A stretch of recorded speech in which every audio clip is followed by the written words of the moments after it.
सर्वमङ्गलमाङ्गल्ये शिवे सर्वार्थसाधिके शरण्ये त्र्यंबके गौरी नारायणी नमोस्तुते। जय माता दी दोस्तों, आप सभी का स्वागत है मेरे YouTube चैनल मधु की मुस्कान में।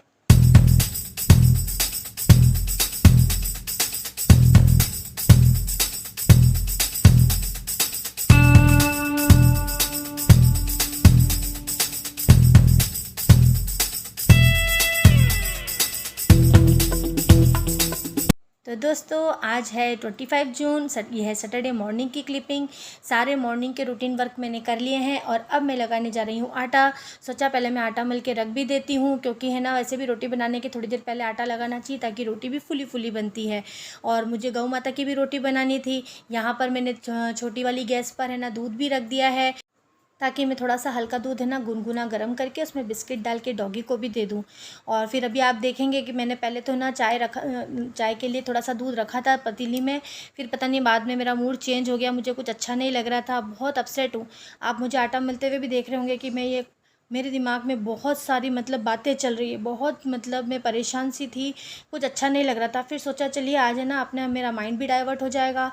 और मैंने जो आपसे कहा था कि मैं बहुत ही जल्दी आपको हमारी जो वैष्णो माता की जो वीडियो है आपके साथ शेयर करूंगी, तो मैंने आज यही सोचा कि ये काम करने के बाद, क्योंकि आज मेरा ब्रेकफास्ट बनाने का बिल्कुल मन नहीं था, मैंने आटा लगा दिया है और मैं बनाऊँगी पालक पनीर। तो पालक तो मैंने बॉईल कर लिया था, उसको मुझे पीस के रखना ही है।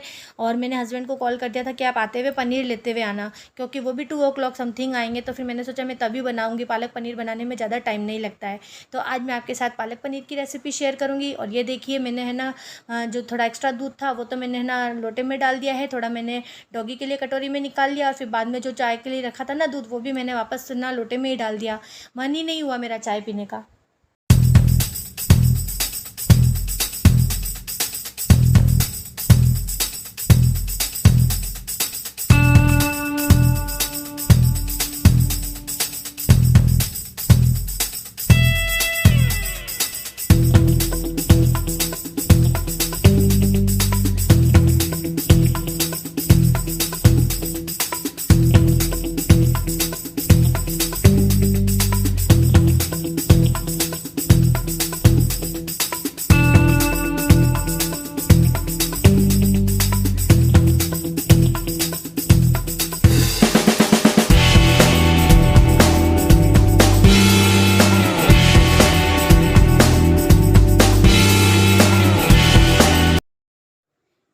गाय की पहली रोटी मैंने बना ली है, बाकी आटा मैंने फ्रिज में रख दिया है। और अब मैं यहाँ पर गुड़ निकाल रही हूँ और गाय की रोटी भी बन गई है और डॉगी के लिए भी मैंने निकाल दिया है। तो बस मैंने सोचा पहले मैं डॉगी को भी दे देती हूँ। तो जब मैंने बाहर जाकर देखा तो डॉगी बाहर ही बैठा हुआ था।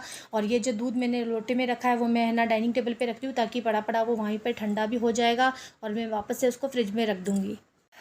हम लेडीज़ की ज़िंदगी में हज़ार परेशानियां हों, पर फिर भी हमको नॉर्मल होकर अपनी जो डेली रूटीन लाइफ है उसमें लगना ही पड़ता है। बस मेरे मन में भी बहुत सारा द्वंद चल रहा था, बहुत परेशानी चल रही थी। पर मैंने सोचा अगर मुझे कुछ हुआ तो कल को मेरे बच्चों का क्या होगा, कोई इनको रोटी भी नहीं देगा, इसलिए मुझे तो स्ट्रॉन्ग बन के रहना ही पड़ेगा।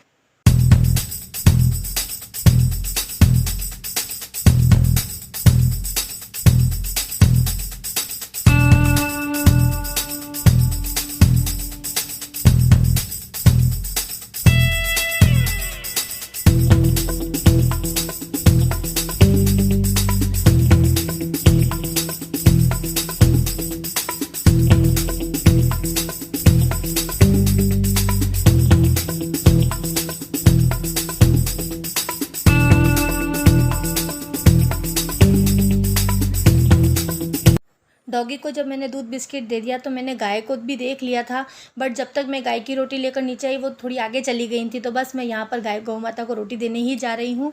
और गौ माता को रोटी देकर जब मैं आऊँगी थोड़ा रेस्ट करूँगी 5-10 मिनट बाद, और उसके बाद एडिटिंग करूँगी वैष्णो देवी की जो वीडियो मुझे आपके साथ शेयर करनी है वह। जय माता दी दोस्तों। तो आज मैं आपके साथ में वैष्णो देवी यात्रा की जो सुनहरे पल मैंने अपने वीडियो में कैप्चर किए थे वह शेयर करने जा रही हूँ। और हम जयपुर होते हुए वैष्णो देवी गए थे।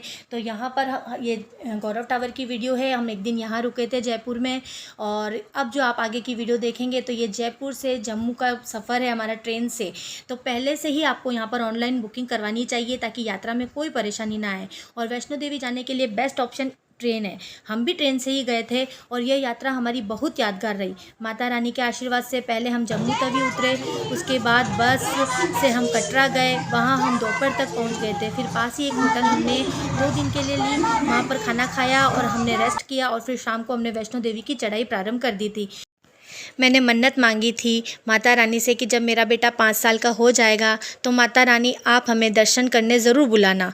और 2014 में हमें माता रानी के दरबार में हाज़िरी लगाने का सौभाग्य प्राप्त हुआ। और हमारे साथ एक फ़ैमिली और थी, वो मेरे भैया भाभी की थी।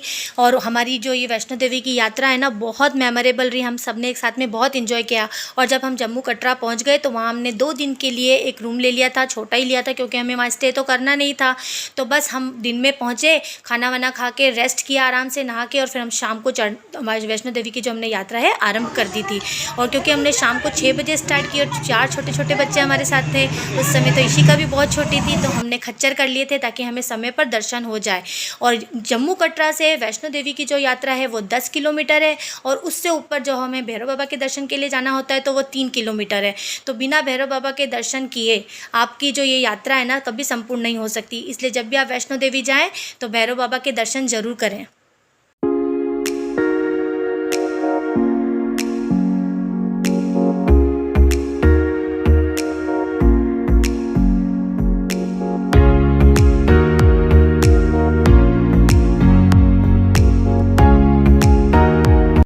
तो ये जो आप वीडियो देख रहे हैं, हमने वैष्णो देवी के दर्शन कर लिए हैं माता रानी के, और बस यहाँ पर हम दर्शन करके अब चढ़ाई करेंगे भैरव बाबा की।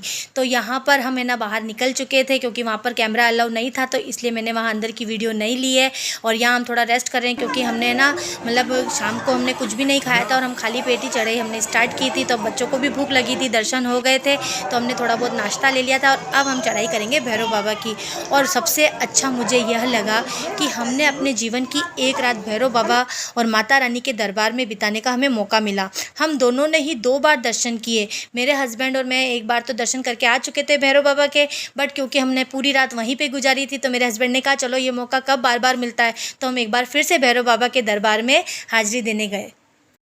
चढ़ाई तो बहुत कठिन है, बट है ना भक्त सब कुछ भूल जाते हैं माता रानी के प्यार, भैरव बाबा के आशीर्वाद से, और आराम से दर्शन हो जाते हैं। तो जब हमने दर्शन कर लिए, बच्चे थक चुके थे खूब, उन्होंने आराम से नींद ली है। देखो मेरा बेटा कितना थक के सो रहा है, एकदम चूर चूर हो गया था थक के। और आप यहाँ पर देख रहे हैं भैरव बाबा के यहाँ पर एक बहुत ही अच्छा सा पक्का आंगन बना हुआ है। तो जो भी यात्री थक जाते हैं ना, तो वो यहाँ पर रेस्ट करते हैं रात को, और फिर वो वापस से अपनी यात्रा का आरंभ करते हैं। उनको उतरना होता है।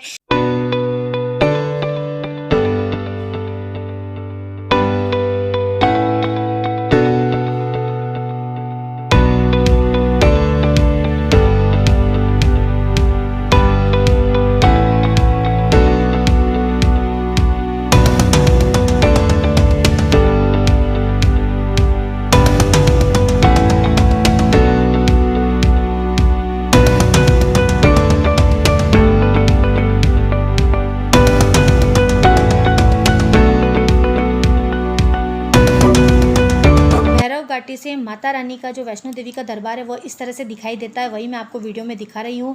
और यहाँ पर लंबी कतार लगी हुई थी क्योंकि सुबह और शाम दोनों ही टाइम यहाँ पर माता रानी की बहुत अच्छी आरती होती है, बहुत अच्छे कीर्तन होते हैं, वो लाइव दिखाए भी जाते हैं टीवी पे, सुबह मॉर्निंग में भी और शाम को भी। मैंने भी आपको कभी कभी वीडियो में अपने दिखाया है। और यहाँ पर हम है ना वीडियो शूट भी कर रहे हैं, फ़ोटो सेशन कर रहे हैं, बहुत अच्छा लगा। और आप सभी के लिए मेरी माता रानी से ये प्रार्थना है कि माता रानी एक बार सभी को अपने दर्शनों का सौभाग्य प्राप्त करने ज़रूर बुलाए। ज़िंदगी के एक दिन तो माता रानी के दरबार में आप सभी को बिताने का ज़रूर मौका मिले। तो दर्शन करने के बाद अब हम उतर रहे हैं क्योंकि हमको शाम तक हम उतर जाएंगे तो अपने होटल में है ना थोड़ा रेस्ट कर लेंगे, और नेक्स्ट डे हम मॉर्निंग में हम फिर से जम्मू के लिए निकल जाएंगे। क्योंकि जम्मू में हम कहाँ जाएंगे, कहाँ पे दर्शन करने जाएंगे, तो यह वीडियो के साथ ही देख पाएंगे। और यहाँ देखिए मेरे बेटे की जो नींद पूरी होने के बाद में उसकी थकान उतर चुकी है, तो वह मस्ती करने लग गया है। और आगे जो आप वीडियो देखेंगे तो कहते हैं ना, माता रानी के दरबार में अगर आपको बजरंगबली के दर्शन नहीं हुए तो क्या फ़ायदा। तो हमें बजरंगबली के भी दर्शन हुए। एक छोटे से जो वानर आए थे तो हमने उनको लिम्का दिया पीने के लिए, तो देखिए वो किस तरह से लिम्का पी रहे हैं। तो जिन भी भक्तों को माता रानी की कहानी अगर मालूम है तो वह ये जानते हैं कि जब माता रानी भैरव बाबा से बचकर जा रही थी ना, जब है ना पहाड़ी पर चढ़ रही थी, तो उनके साथ में जो थे वह बजरंगबली ही थे। और जब बजरंगबली को प्यास लगी थी ना, तो माता रानी ने ही है ना बाण चलाकर वहाँ पर उनकी प्यास बुझाई थी। तो उस स्थान को आज भी कहा जाता है बाण गंगा। और दोस्तों, क्योंकि हमने चढ़ते हुए तो ना खच्चर कर लिए थे, बट उतरते वक्त तो मेरी बहुत बुरी हालत हो गई थी। मेरे पैरों के दोनों जो अंगूठे हैं ना, उनके नाखून निकल चुके थे, इतना पेन हो रहा था। बट है ना, कहते हैं ना कि जब है ना मन में एक उत्साह हो दर्शन करने का, तो भक्त को कोई दर्द भी महसूस नहीं होता है। और अब हम आ गए हैं दरगाह बाबा बूढ़न अली शाह की दरगाह पर। तो इनकी तो एक छोटी सी कहानी ये है कि गुरु नानक देव जी उनके मित्र थे। यह दरगाह 850 साल पुरानी है। यह दरगाह बिल्कुल एयरपोर्ट के पास ही है। तो जब भी कोई उड़ान भरी जाती है ना, तो यहाँ पर सबसे पहले सलामी दी जाती है। और गुरुवार को यहाँ पर बहुत रश होता है। और जब हम छोटे थे ना, तो हर गुरुवार पापा हमको यहाँ पर दर्शन करने ज़रूर लाते थे। और यहाँ की मैं एक छोटी सी आपको बताऊँगी चमत्कार। मेरा ये विश्वास है, मेरा ये मानना है, क्योंकि मेरे लेफ़्ट जो गाल है ना, उस पर एक छोटा सा मस्सा था। और उसको हटाने के लिए मैंने घोड़े का बाल, जो जो हमको कहते गए वो हम करते गए। ब्लेड से भी काटा मैंने, प्रकार से भी काटा। फिर किसी ने कहा घोड़े के बाल से उस मस्से को हटा लो। बट फिर पता है मैंने जब जब भी हटाया वो वापस से आ जाता था। फिर किसी ने बताया कि आप है ना वुडन अली बाबा की दरगाह पर जाइए और वहाँ का जो अखंड ज्योत का जो तेल है ना, उसको बस अपने उस मस्से के ऊपर लगा लेना। तो दोस्तों, ये मेरा खुद का पर्सनल एक्सपीरियंस है, मैं बता रही हूँ आपको कि हमने दर्शन किए और वो थोड़ा सा तेल लेकर मैं घर पर आ गई थी। रात को बस उस मस्से पर मैंने वो तेल लगाया, नेक्स्ट डे वो मस्सा खिर गया और फिर कभी भी मेरे चेहरे पर मस्सा नहीं आया। तो मेरी तो मतलब एक और विश्वास जो है ना और पक्का हो गया। फिर मैं जब भी यहाँ हर गुरुवार आती थी ना, तो मेरे बस मन में यही आता था कि मैं बड़ी होकर भी यहाँ पर ज़रूर आऊँ अपने परिवार के साथ। तो आज फिर से हमें मतलब यहाँ पर आकर दर्शनों का सौभाग्य प्राप्त हुआ। और जैसा कि मैंने आपको बताया कि हमारे साथ एक फैमिली और थी, तो पता है मेरे भैया भाभी भी बोले कि दीदी आज आपकी वजह से हमें भी यहाँ पर दर्शनों का सौभाग्य प्राप्त हुआ। उन्हें भी बहुत अच्छा लगा। बट मैं उनको वीडियो में इसलिए नहीं ले पा रही हूँ क्योंकि वो कंफर्टेबल नहीं थे ना वीडियो में आने के लिए। बट उनके साथ हमारी ये वैष्णो देवी की यात्रा बहुत मेमोरेबल रही, हमने बहुत इन्जॉय किया। बट अगर वो भी है ना वीडियो में आते ना, तो मेरी वीडियो को 4 चाँद लग जाते। तो यहाँ पे दरगाह पर जो बाबा जी हैं ना, तो उनको मेरे हस्बैंड ने कहा कि ये मेरी वाइफ़ है और ये छोटी थी तो यहाँ पे दरगाह पर आती थी, तो इनकी बहुत इच्छा थी कि वो यहाँ दर्शन करने आए। तो बाबा ने पता है क्या बोला कि ये नहीं आई है दर्शन करने, इनको आखिर बाबा ने बुलाया है। क्योंकि जब उनका मन होता है ना, तो वो अपने भक्त को अपने पास बुला ही लेते हैं दर्शन करने के लिए। तो मेरे उनके मन में जो था कि मैं जब भी वैष्णो देवी जाऊँ, तो जो एयरपोर्ट के पास में बाबा वुडन अली शाह की जो दरगाह है, वहाँ मैं चादर भी चढ़ा कर आऊँ और उनका ना आशीर्वाद भी लेकर आऊँ अपने परिवार के साथ। तो मुझे बहुत अच्छा लगा। और यही वो अखंड ज्योत है। पहले यहाँ पर बरगद का पेड़ था, तो वह अब हटाकर यहाँ पर इसको इस तरह से पक्का कर दिया गया है। बट मैंने अभी देखा है यूट्यूब चैनल पर कि अब तो ये जो अखंड ज्योत है ना, इसको बाहर की तरफ रख दिया गया है, अब वो इस तरफ नहीं है। बट जब मैं छोटी थी तब भी वो यहीं थी, बट पेड़ था, बरगद के पेड़ के नीचे ही अखंड ज्योत लगी ही रहती थी। तो आज इतना अच्छा लग रहा था, वही फीलिंग आ रही थी कि कभी मैं यहाँ छोटी थी और यहाँ पर आकर इस तरह से ज्योत लगाती थी, उनकी आरती लेती थी। तो हम बाबा जी ने हम सबको आशीर्वाद दिया, मुझे बहुत अच्छा लगा। तो दोस्तों, आज आपने मेरे साथ माता रानी के दर्शन किए, भैरव बाबा के दर्शन किए और बाबा बूढ़न अली शाह की दरगाह के भी दर्शन किए। तो वीडियो के साथ बने रहिएगा ताकि आप देख सकें कि नेक्स्ट पड़ाव हमारा कहाँ पे है, हम कहाँ जाएंगे, कहाँ दर्शन करने जाएंगे। और अभी तक आपने मेरे चैनल को सब्सक्राइब नहीं किया है दोस्तों, तो फटाफट से सब्सक्राइब कीजिए, लाइक कीजिए और शेयर कीजिए। और अपने परिवार का ध्यान रखिएगा दोस्तों। Bye, take care.